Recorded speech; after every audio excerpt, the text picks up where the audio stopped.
வரும் சட்டப்பேரவை தேர்தலில் பிசிக மற்றும் சிபிஎம் கட்சி போன்ற கூடுதல் தொகுதி கேட்பது குறித்த முடிவுகளை கட்சி மேலிடம்தான் முடிவு எடுக்கும் என தமிழக முன்னாள் காங்கிரஸ் கட்சித் தலைவர் தங்கபாலு தெரிவித்துள்ளார். தமிழ்நாடு காங்கிரஸ் கமிட்டி சொத்து பாதுகாப்பு மற்றும் மீட்புக் குழு கடந்த 3 தினங்களாக சுற்றுப்பயணம் மேற்கொண்டு வருகிறது.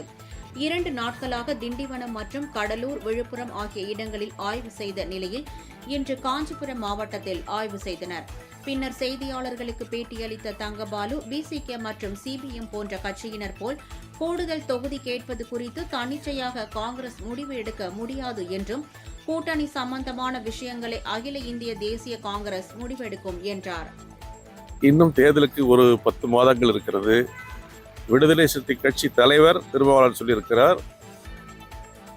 கம்யூனிஸ்ட் கட்சி தலைவர் சண்முகம் சொல்லியிருக்கிறார். எங்கள் தலைவர் தேவையான நேரத்தில் பேசுவார். காங்கிரஸ் கட்சியை பொறுத்தவரையில் நாங்கள் மிகுந்த நல்லிணக்கத்தோடு எங்கள் தோழமை கட்சி தலைவரான மாண்புமிகு முதலமைச்சரோடும் திராவிட முன்னேற்ற கழகத்தோடும் நாங்கள் பயணிக்கிறோம்.